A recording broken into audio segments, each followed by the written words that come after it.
What's up, guys? Back with another video. As my schedule says, Saturday today, so here's another video on schedule. Maybe a tiny bit late, because it actually took me a little bit to find this original interview. It's a little tricky to find, but yeah, I found it. So here's the video.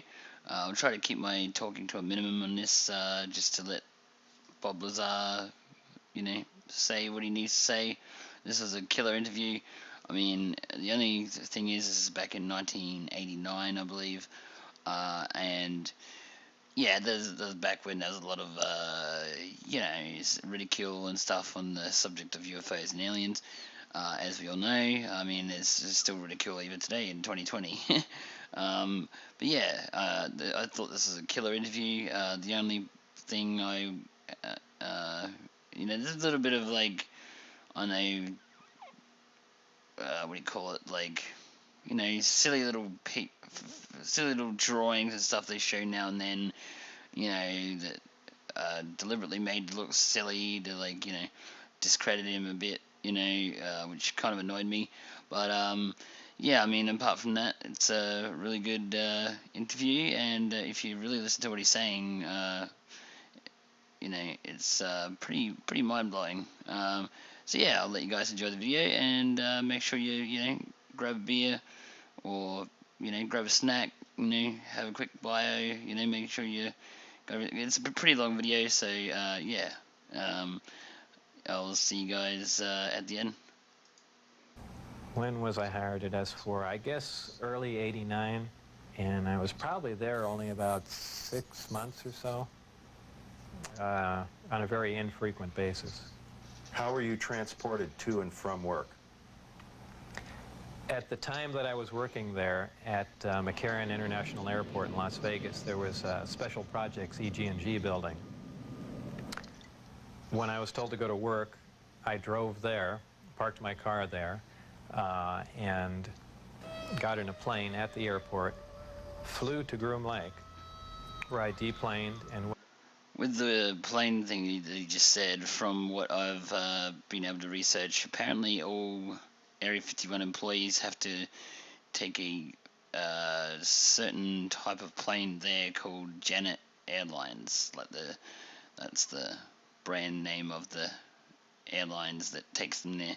And apparently Janet stands for just another non-existent terminal. I mean, that's kind of fitting. Waited for a bus, and the bus drove me down to S4. Well, fitting, with the whole cover-up. The S4 facility is an area just off the Papoose lake bed, dry lake bed, and it consists of 9 hangars. The hangars have sloped doors on them with a sand texture coating. Sorry to pause it again. This will be the last time. I didn't add in any of these sound effects or whatever. That's just in the original video. Just so you know that. Around the opposite end of the hangars, there's the standard entrance where you're dropped off at, go through a security check, and inside there's a small complex. There is some office space. There's several laboratories, the hangars themselves, of course, and a few other places. I didn't have free reign to go wherever I wanted to. Everywhere I went to, I was essentially escorted, so that was really all about that I saw. Inside the facility, what was the basic layout? Were there underground levels? I don't think there were any underground levels to it, though there could have been. I don't think it was an extensive underground facility. It just looked like an installation that was butt up against a mountain. And, I didn't see any evidence of any stairs going down, elevators, or, but like I said, I don't know. There could have been, and I just might not have been permitted in those areas. It's difficult to really surmise how long it had been operational. Everything did look fairly new. By that I mean, I don't think this installation was there in the early 70s. Nothing was worn. Things looked fairly freshly painted, So, as a ballpark guess, I would say it would really surprise me if the installation was older than 5, 7, 10 years, something like that. Is killed in the project. What exactly happened there? Allegedly, obviously, I didn't see this, and I don't know it to be fact, but this is what I was told, that I was hired to replace one of a couple people that were killed while working on one of the reactors from one of the crafts. Apparently, they, for whatever reason, cut open an operating reactor, and the device exploded, killing both of them. The scientists that were killed... Just real quick, when he said before the installation looked like, like 5 to 7 to 10 years old, I mean, he just now talks about the explosion that apparently happened, so that could also explain why they had some recent renovations at the place. They would obviously need to fix the place up after a whole bunch of stuff gets destroyed. But let's continue. Killed there. Allegedly, the detonation from the explosion was fairly large. It would have rivaled a small tactical nuke. So it was done at the Nevada test site, and it was to be passed off as an unannounced nuclear test. Did you have any direct contact or communication with aliens? No, not at all. Tell us about the briefing files. Under what conditions did you gain access to them? I was put into the briefing room with 121 or 22 briefings, and really was just told to sit and read through them. I think they were there just to mainly educate me on what was going on. They weren't a complete in-depth explanation on everything else, but just essentially a brief synopsis on some of the other projects that were going on there. Supposedly, the information, now this isn't something that I determined, it's something I was told, that the crafts originated from a planet that orbited the Zeta Reticuli star system. Zeta Reticuli 1 and Zeta Reticuli 2 are two stars of a binary star system. The craft allegedly came from there. 1 or 2 autopsy photographs I saw dealt with just a small photograph, a bust shot essentially, just head, shoulders, and chest of an alien with a... There's those stupid, things that the, people making the, recording the interview added in there. That stuff annoys me.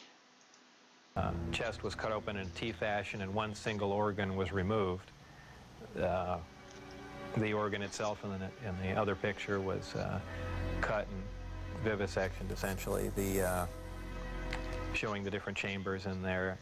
This was totally unrelated to anything I was doing, but from that photograph, it looked like what you see in UFO lore as the typical gray. So how tall it was from what I could see, I couldn't tell, because I only saw a portion of the photograph, but if everything else you see is correct, I would imagine it was 3.5 or 4 feet tall. But there again, all I had to see was a photograph, and I didn't have much to go on. What was the incident in 1979 that brought the alien exchange program of information to a halt? Again, this is a story that was relayed to me, and allegedly what happened in '79, there was some sort of information exchange going on where there were actual live aliens at the facility, and at one particular point there was an area where some security personnel went to enter, and apparently because of not the sidearms but the bullets in the sidearms, from what I understand, if they would have entered the area, the bullets would have detonated.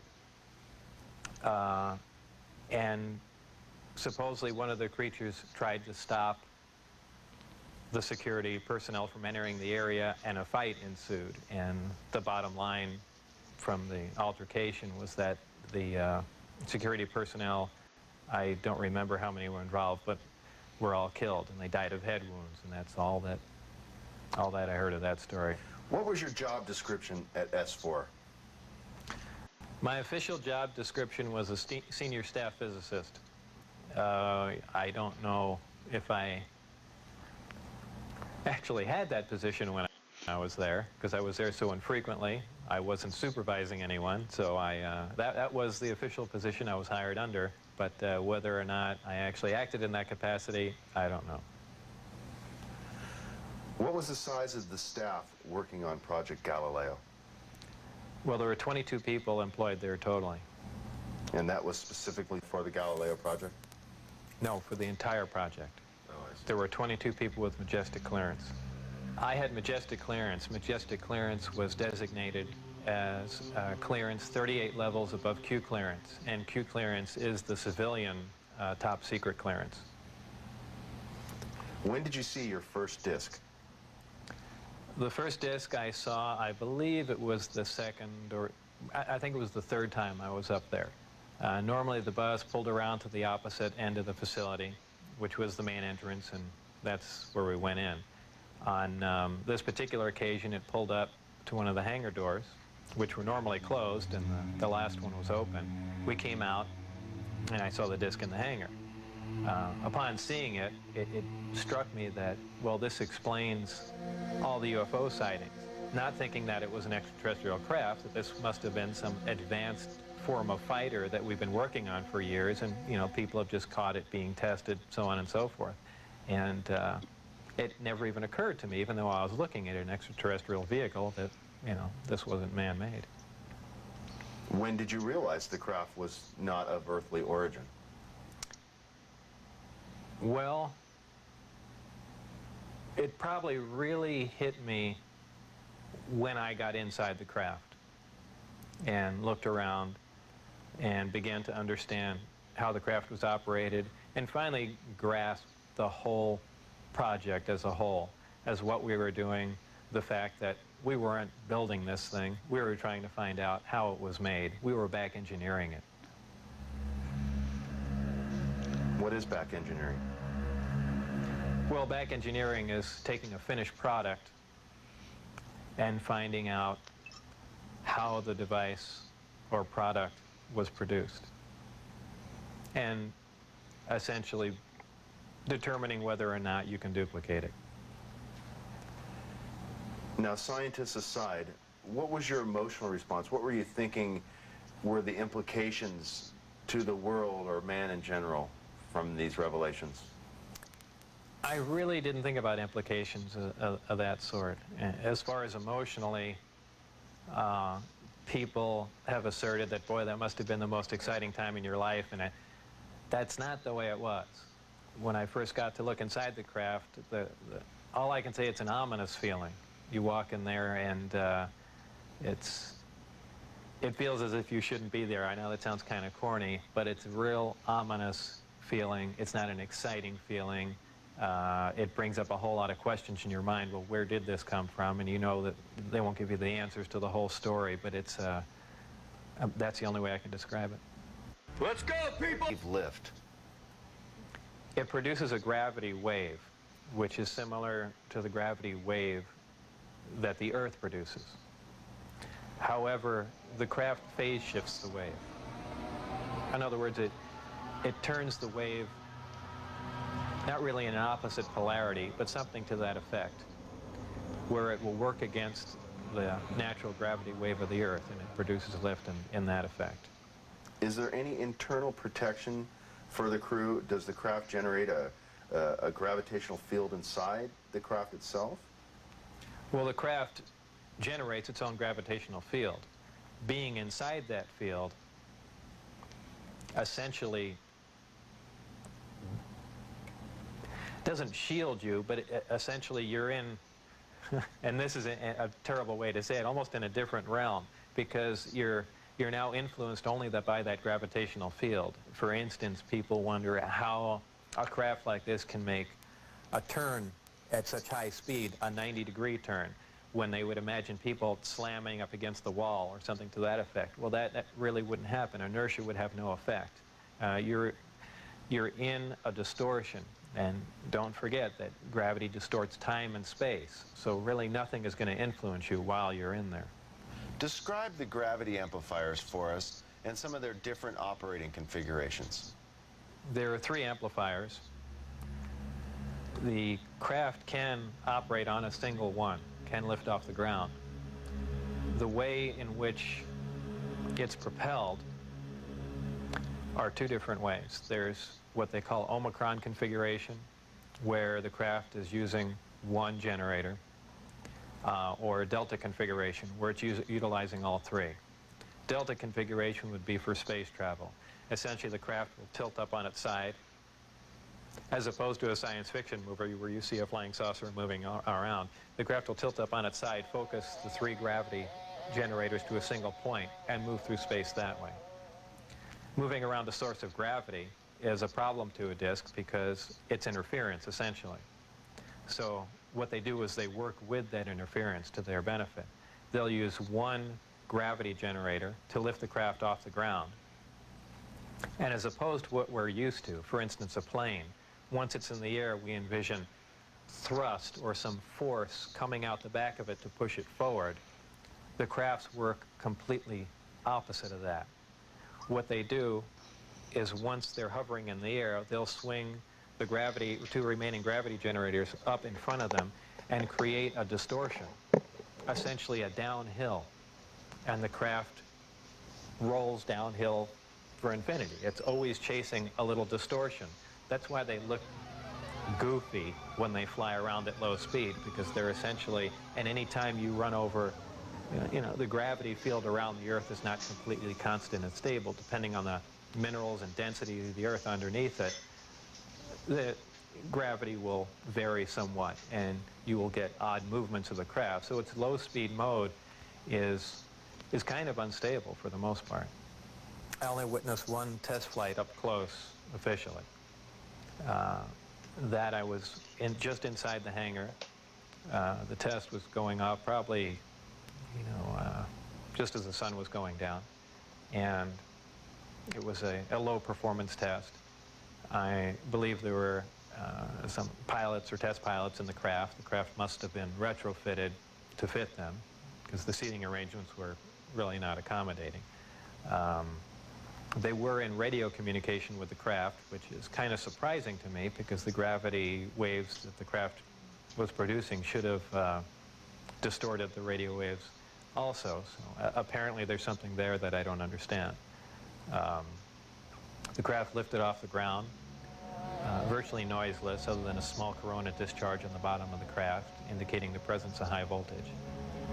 That dissipated at about 30 feet, and it stood there completely silently, and moved over to the left, to the right, and sat back down. That was the entire test. However, that was an extremely impressive test.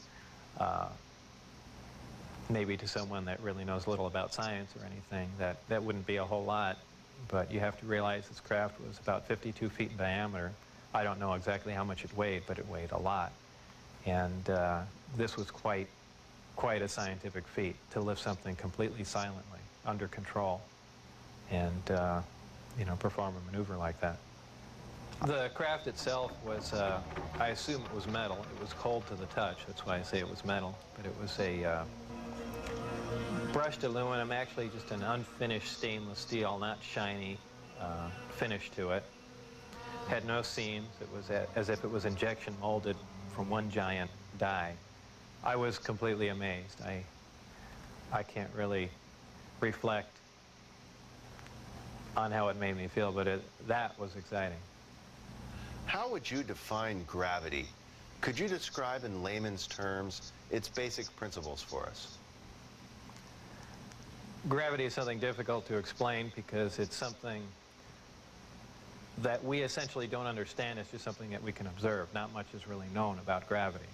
There are many theories about it, but they are just mainly theories. There's theories of gravitons, which allege that these subatomic particles that act like an attractive force like gravity, that exchange between two pieces of matter. There's also a theory that gravity is a form of wave, an electromagnetic wave. But basically, gravity is a force. It's the attraction. It's the inherent property of matter to have gravity, a mutual attraction for each other, and it's basically all that we really know. Modern science, current science right now, identifies one gravity. It's one force in nature. Apparently, through research at S4 or information gained from one of the crafts they were researching there, it appears that there are two different forms of gravity. One form works on an atomic scale, on subatomic particles, holding pieces of matter, holding atoms themselves together. Another works on a larger scale, the scale we're most familiar with, holding planets in orbit, holding ourselves to the ground, things of that sort. Because it produces a gravitational field, I wouldn't say the craft is invisible during the day. However, if you're under the craft, because of the way the gravity is being used, gravity bends time and space, and it bends light. If you are looking underneath the craft or from certain vantage points, you will actually see what's above the craft. It's really a trick of the way light bends under the influence of gravity. For instance, we can see stars that are behind the sun, that are blocked from our view by the sun. The reason we can see them is because the sun is a tremendous gravitational field, and it's bending the light around it where we can see the star. Space-time and gravity are all essentially interrelated. They all act on one another. Gravity bends space. Gravity also distorts time. When you vary one, you essentially vary the other two.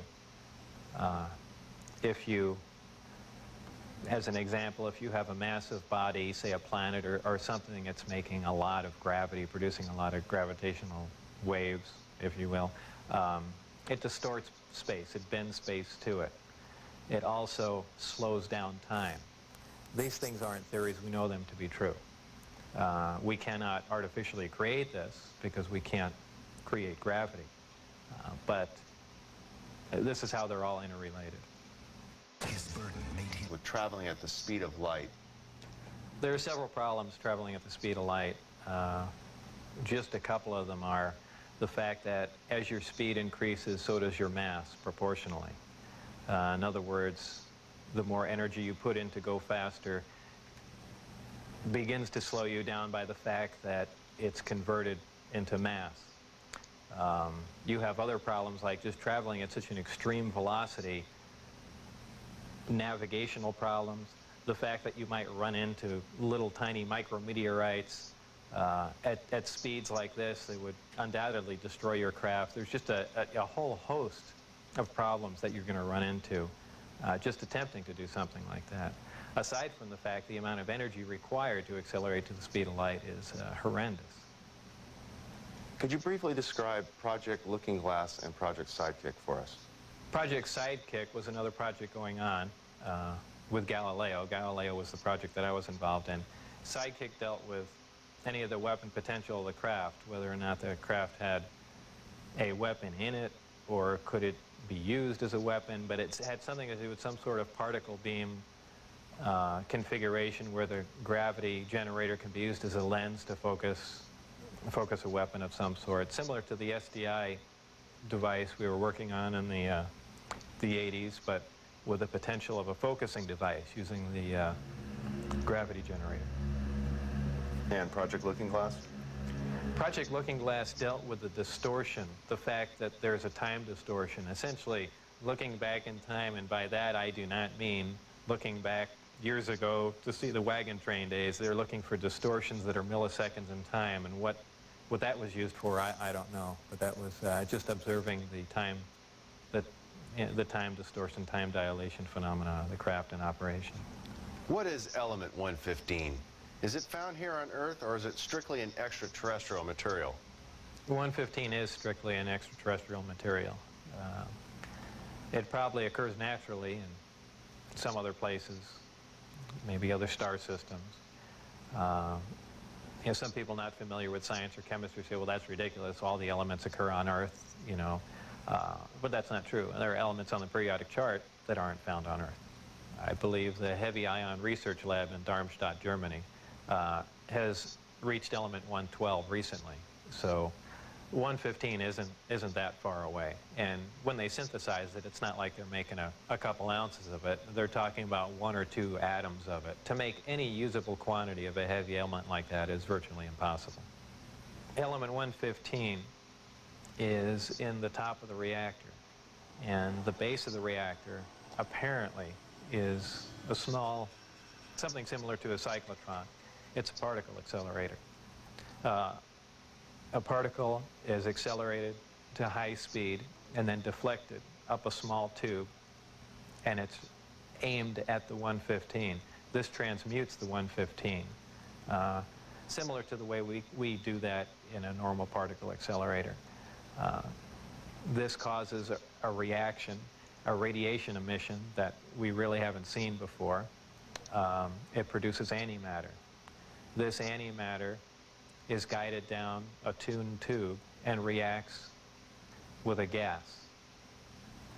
When matter and antimatter react, they convert to 100% energy. This energy is converted, heat energy, is converted to electrical power in the reactor itself. This is done through a thermoelectric converter. And this electrical power is used to power other subsystems on the craft, though there is no wiring, as we would know it. Also, that's almost a byproduct of the reactor. The reactor also sets up a gravitational wave from the 115 being bombarded. This gravitational wave is present at the top of the reactor and is essentially guided in the same way microwaves are guided, through tuned tubes. And this goes to their amplifying cavities and through the projectors that are in the bottom of the craft. With the gravity generators running, is there thermal radiation danger to the crew? There is no thermal radiation while the reactor is running. The thermionic generator is 100% efficient, which is in violation of the first law of thermodynamics. But in fact, it works. Element 115 is stable. And for those familiar with chemistry, we know that elements with higher atomic numbers have shorter and shorter half-lives. However, when you reach a certain point, they call it the island of stability. There is a place, and we've theorized this for a long time. Somewhere around 114 to 116, there should be an area in there where the nucleus of the atom is geometrically stable with protons and neutrons, where it no longer decays. It's not radioactive. 115 is, in fact, this element. In fact, it does occur again somewhere around element 247. Of course, we're nowhere near synthesizing that. We can only, predict things like that. But that's where 115 is. Did they, the aliens, give us element 115 in large quantities? Whether or not it was given to us, I can't answer that question. However, I was told that we have 500 pounds by one of my co-workers. How it was obtained and where exactly it came from, I don't know. Whether it came in one of the crafts or it was separate cargo somewhere, anyone can speculate. But I was told that was the figure. You were able to get away with a sample of element 115. How much did you get away with? No comment. Several nighttime test flights, unofficially, while off the base. What did you see? The test flights I saw off the base, actually the best test flight was witnessed by my friends who I had brought out there. At the exact moment the craft was hopping around and doing some really impressive maneuvers, I had turned around and I think was looking for the video camera or something to that effect. But I missed some of the most impressive maneuvers. But the craft was similar to what was done before that I had seen close up, other than the fact that it went above the mountain range, moved a much greater distance at a much higher rate of speed.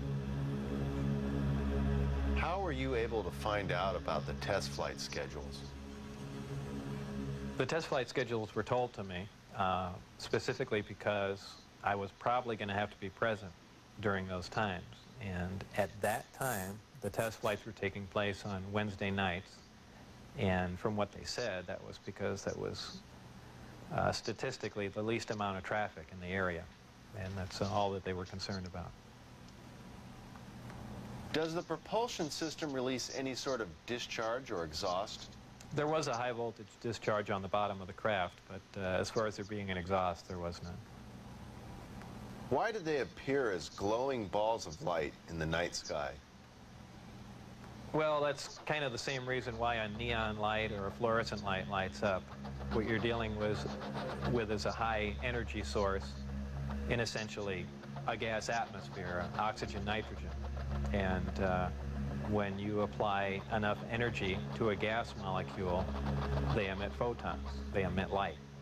And I don't think it's anything, it's really a byproduct of how the craft operates. When it's emitting that much energy, the gas surrounding the craft emits light, the same reason why lightning is visible. You have a huge electrical discharge, and the gas emits light in the form of lightning bolt. If you were going to see one of these crafts at night operating, it would appear really as a glowing ball or just a bright light in the sky from a distance. Even close up, you'd see a glowing halo around it. This is typically what you'd see in your normal UFO sighting, if you've heard them a lot. However, keep in mind that lights in the sky are caused by much more common things than flying saucers. Tell us a little more about the aurora you witnessed taking off out of Area 51. It was a large craft, and the one glimpse I got of it was from the rear, and it had two huge square exhausts with vanes in them.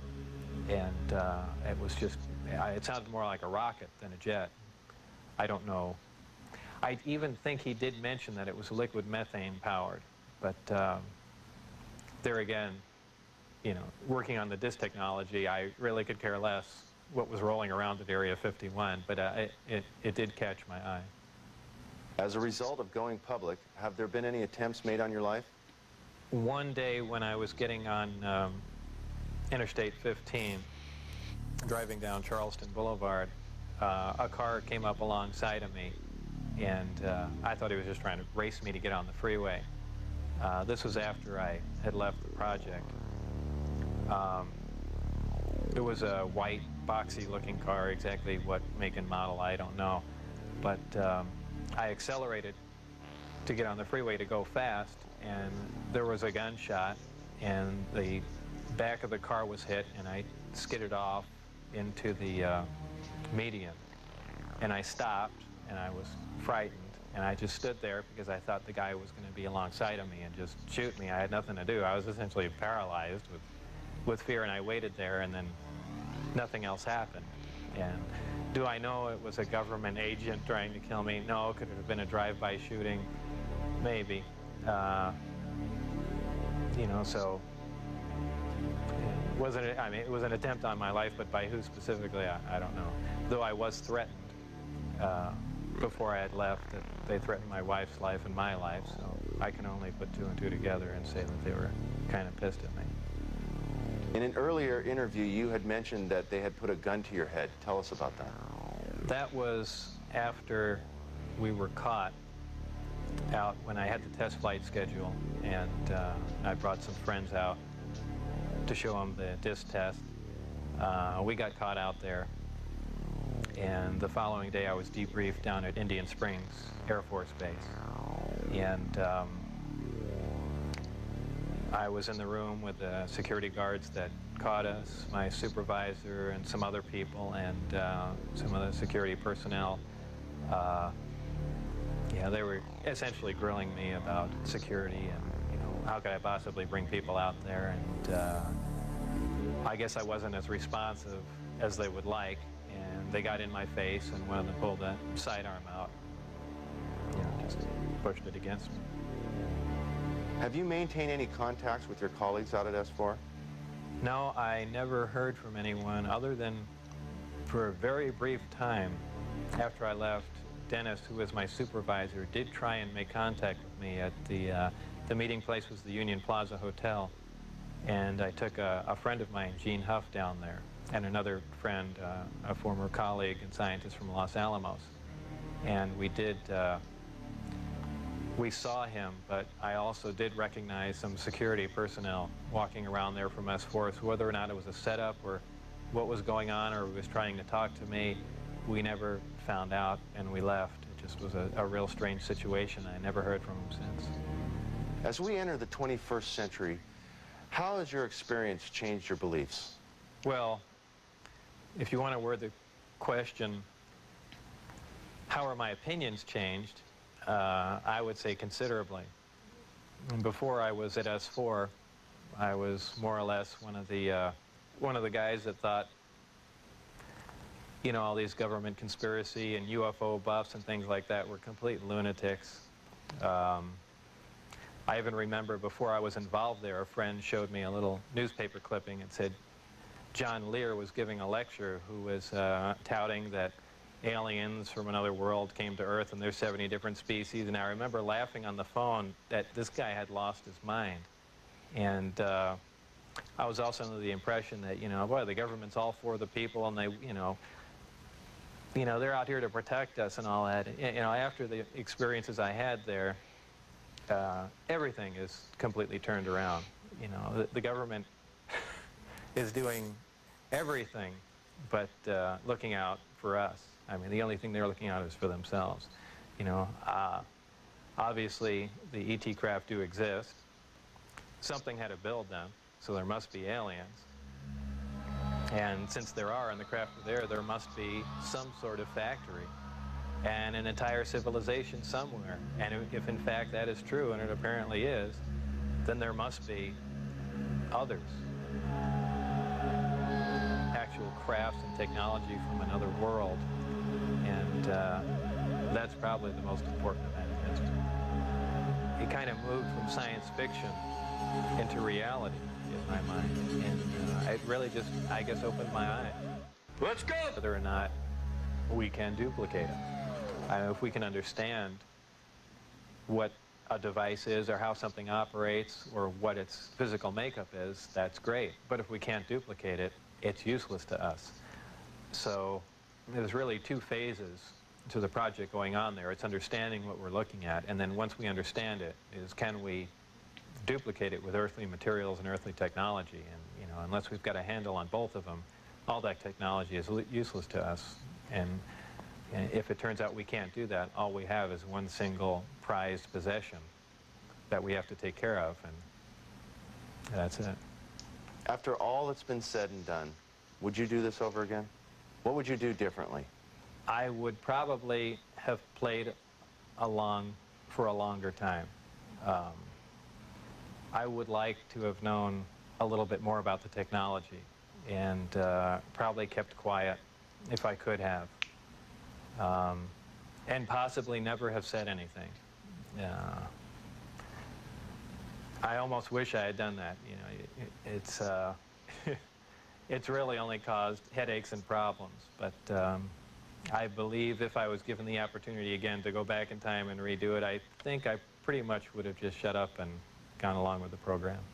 I would have much preferred that instead of the Navy or whoever it was, that hand-picked a few renegade scientists here and there, that they turn it over to some more qualified people. Obviously, I was not the most qualified person on propulsion or field propulsion or anything of that sort. I was just some guy. I mean, they could have picked, I could have named 10 or 12 other guys that were more qualified than me.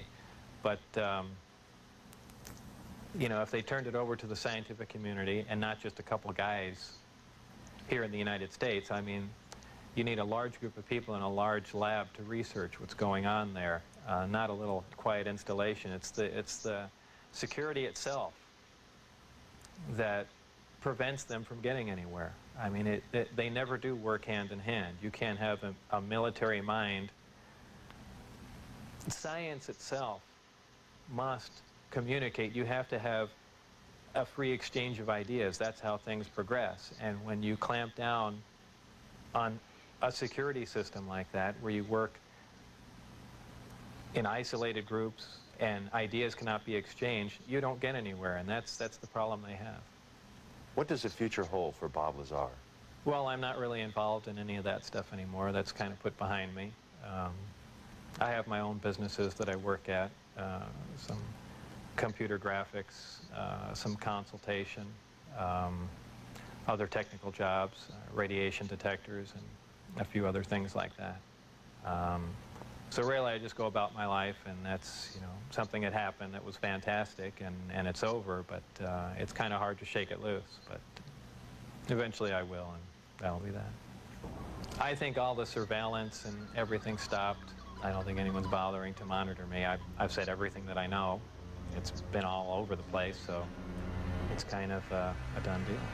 As far as whether or not there are any craft out there, I believe, they were out and gone in probably the late '89, early '90. And the only thing people see now out there are, either flares or planes coming into land, but that's about it. Did you have an interest in flying saucers or science fiction in general as a child? I was never interested in flying saucers as a child. Science fiction, I watched Star Trek, I guess, with everyone else back then, but for the most part, I didn't even believe in flying saucers up until I was employed at S4.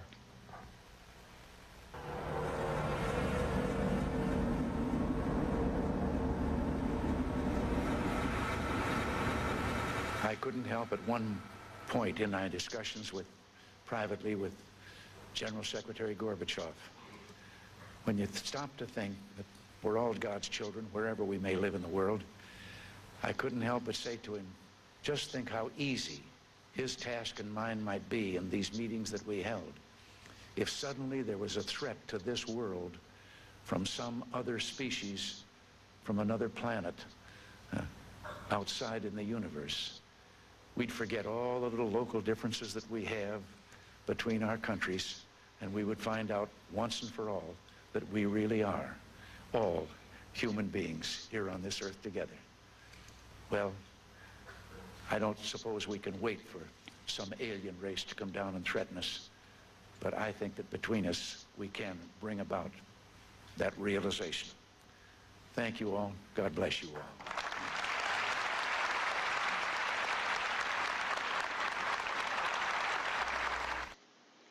So there you go, the original interview of Bob Lazar, ex-Area 51 employee.